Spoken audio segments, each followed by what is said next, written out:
Now we're going to see the keratoconus. The keratoconus is the abnormality on the curvature of the cornea. Instead of being spherical, the cornea has a conic shape, so something like more like a cone. So that is the eye would look something more like this. Let's say the eye glove, just the part of the cornea would look something like this. And if the patient directs the gaze down, we will see something like this. We will see more the eye protruding through the inferior eyelid, and this is called Munson sign. This is due to fibrinolytic activity of the stroma of the cornea, and also damage to the Bowman membrane and destruction of the descendant membrane.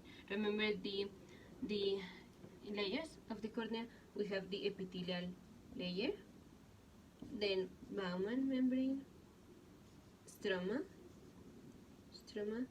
descendant membrane, and the endothelial layer.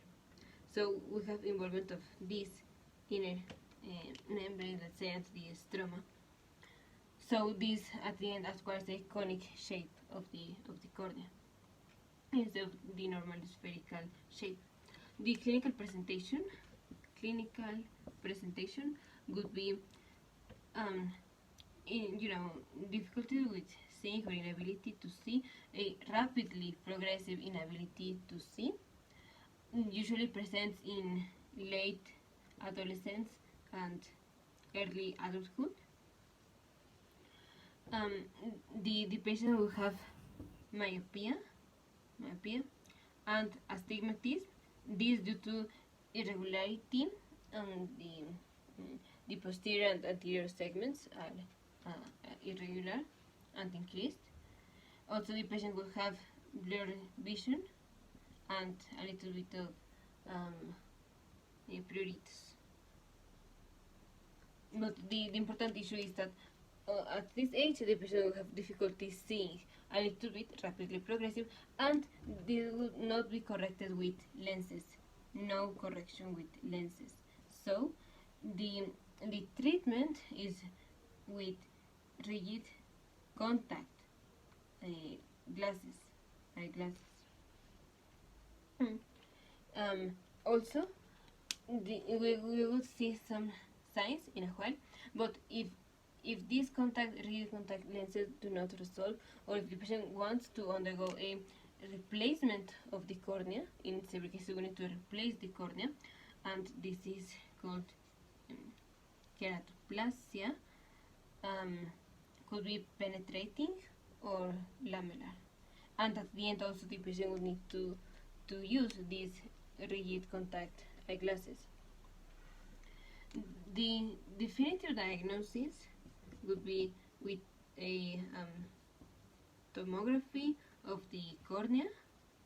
Also the pachymetry. On pachymetry we will measure the spessor of the cornea, that will be above 500 microns, and the chronometry, this will aid the curvature of the cornea, that would be with high levels above 47, for example. Now let's go to some signs that we can see. We already saw Munson sign. Also we have bigot,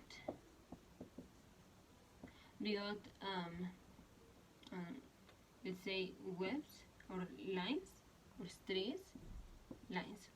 This is the stretched webs on the descendant membrane. The other one is the oil gout or oil gout, I don't know, sign. This is when we put light, we will see that there is separation of the luminous reflex and the red reflex. So on the center of the eye, we will have a luminous reflex, and all the other will be red instead of seeing together, because these changes in the color of the cornea produces a shadow that separates the luminous stimulus with the red reflex. Also, there will be the scissors in B. This is, we will see two lines that are coming together and that are coming apart, getting apart, and they form a B sign. This is the scissors in B. So we have scissors in B, we got lines, Moson sign, oil gout, and the Fisher